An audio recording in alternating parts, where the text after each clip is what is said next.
kata-kata Monsinyur Pius Batubara, beliau sekarang Uskup Emeritus Keuskupan Agung Medan, saat memberikan kuliah umum di Sekolah Tinggi Filsafat dan Teologi Santo Yohanes Pematang Siantar. Salah satu penggalan kalimat beliau demikian: mahasiswa-mahasiswi di luar sana setelah wisuda kadang-kala sulit mendapatkan pekerjaan. Berbeda dengan kalian, para frater. Para frater, masih sedang berlangsung meja hijau.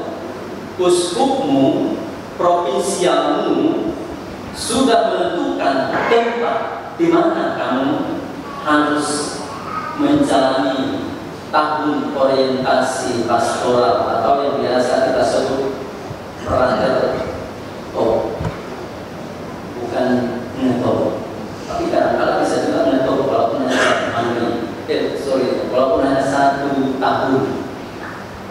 tahun orientasi pastoral.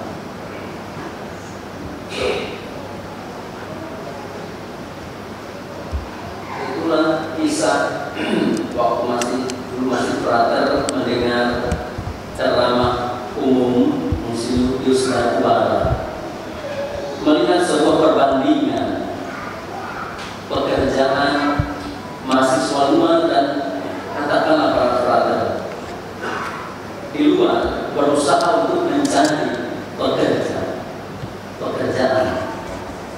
Kadang-kala tak dapat apa, kadang-kala bisa 1-2 tahun baru dapat. Frater tak perlu berinisiatif. Kalau dia seorang projo, frater projo, uskupnya, kalau dia seorang biarawan, provinsialnya sudah menentukan tempat kerja. Bahkan sebelum, ya tidak ada istilah wisuda sebelum-belumnya zaman kami, hanya meja hijau ujian. Setelah ujian jilid skripsi, berangkat kembali ke tempat provinsi atau keuskupan. Maka ketika melihat adik-adik di depan ini, di belakang prodiakon ada ya, uskup, pastor, suster, cilik. Nah, mudah-mudahan mereka ini di antara kelompok ini ada yang terpanggil nanti, kan? Walaupun nanti orang tuanya mungkin merasa ketika Mak, saya nanti mau jadi pastor, mungkin orang tuanya sudah agak kesulitan mau mengizinkan, tapi ya itu sebuah panggilan dari Tuhan bila mana memang seorang anak panggilannya ke situ, ya biarkan kita sebagai orang tua selalu merestui supaya memang dia menemukan kebahagiaan. Saudara-saudari terkasih, Nabi Yesaya menyerukan, carilah Tuhan dan berserulah kepadanya. Manusia diingatkan untuk kembali kepada Allah bila mana sudah menyimpang dari jalan Allah.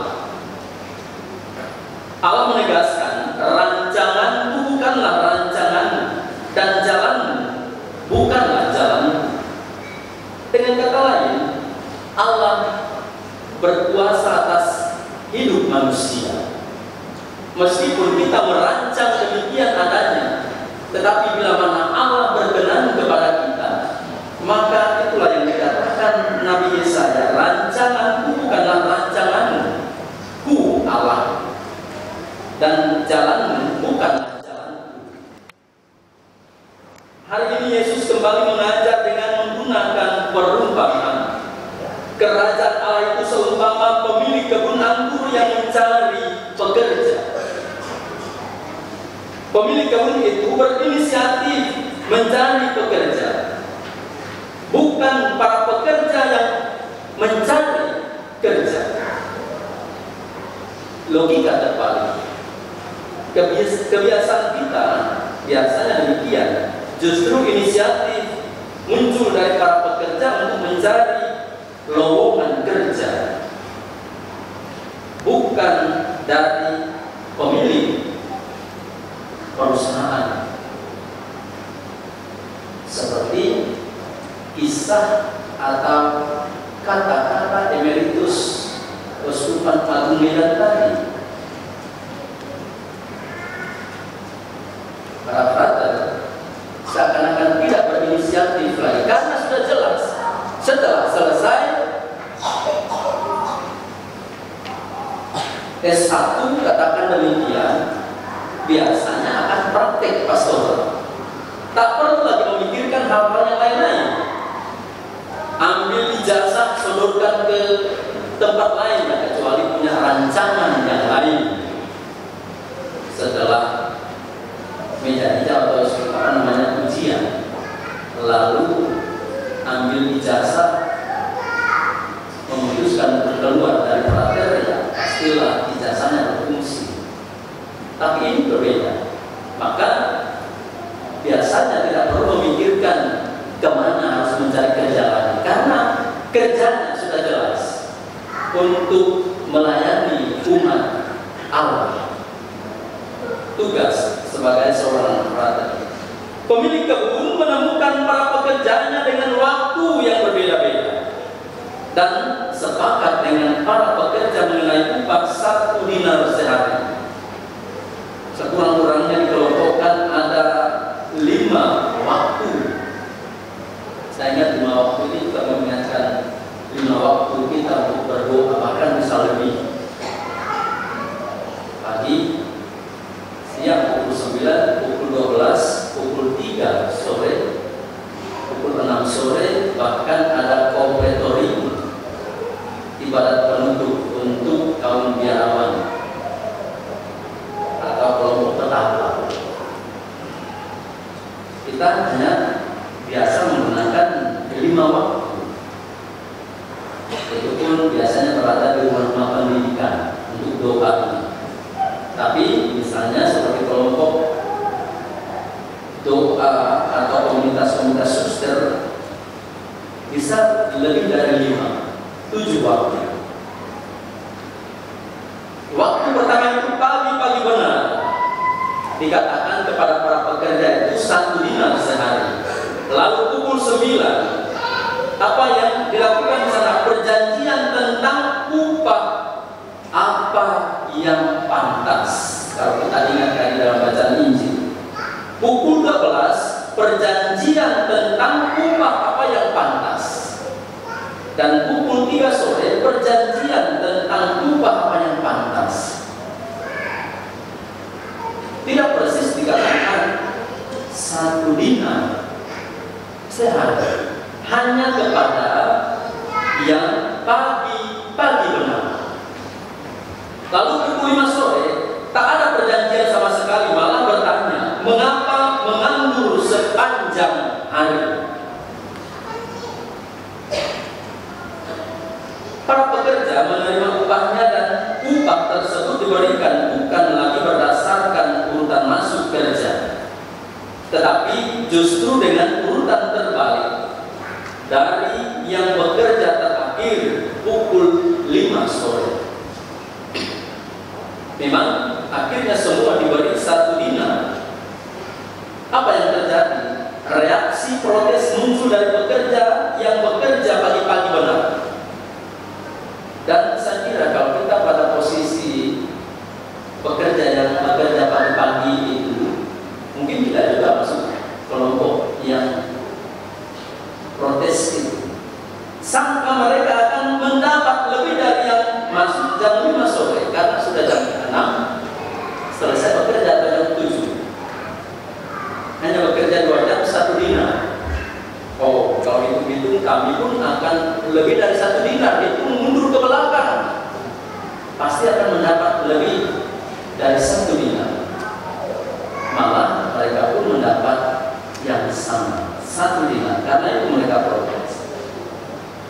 Terhadap protes dari pekerja yang bekerja sehari penuh, majikan katakan telah membayar upah sesuai kesepakatan. Sebenarnya mereka tak memiliki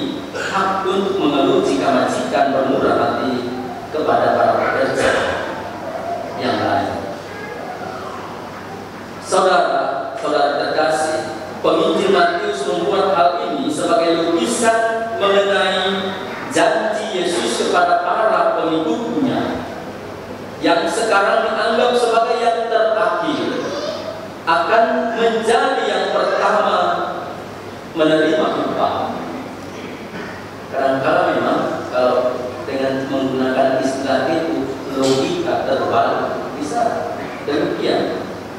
Apa yang kita pikirkan, yang kita rancang, tentu berbeda dengan apa yang Allah rencanakan terhadap diri kita. Dan dalam konteks karya pelayanan Yesus, perumpamaan ini ditunjukkan kepada kelompok-kelompok yang sering mengkritik kehadiran Yesus. Karena Yesus dekat dengan pemungut cukai dan orang-orang berdosa. Pemungut cukai dan orang berdosa sering tak dianggap oleh masyarakat Yahudi. Sementara kelompok pengkritik tak jarang menunjukkan identitasnya sebagai orang yang menghayati hidup keagamaannya baik, tetapi tidak sesuai dengan ajaran hidup. Oleh karena itu Yesus hadir bagi pemungut cukai dan orang berdosa dan bermurah hati bagi mereka. Inilah kurang lebih yang mau disampaikan penginjil Matius sebagai sebuah kritik terhadap kelompok yang selalu mengkritik kehadiran Yesus. Karena itu dikatakan, maka yang mana yang terdahulu akan menjadi yang terakhir, dan yang terakhir akan menjadi yang terdahulu. Sering kita beranggapan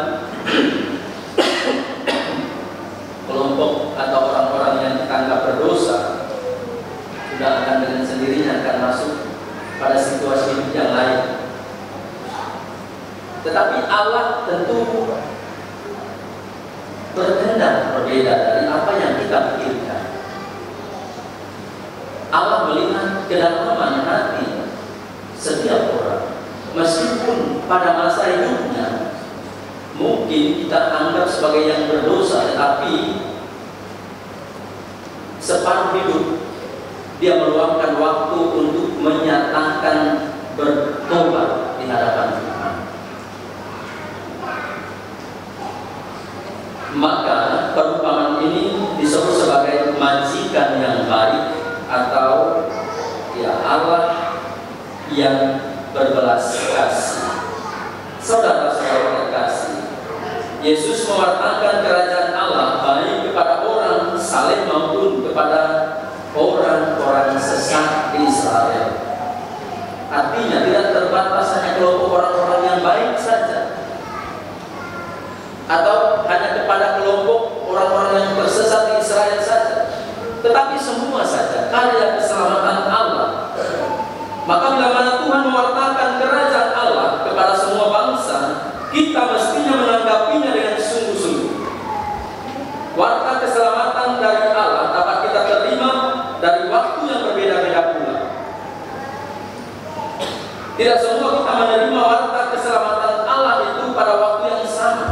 Mungkin ada yang sejak kecil, remaja, muda, dewasa, ataupun saat kita tua.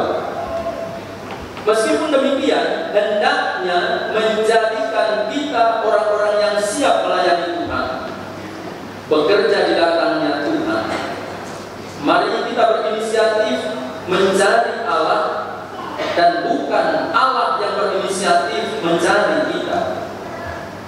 Bila kita sudah menemukan sentuhan Allah dalam hidup kita, mari kita menjadi pelayan-pelayan Allah yang setia dan melayani Tuhan dengan sukacita.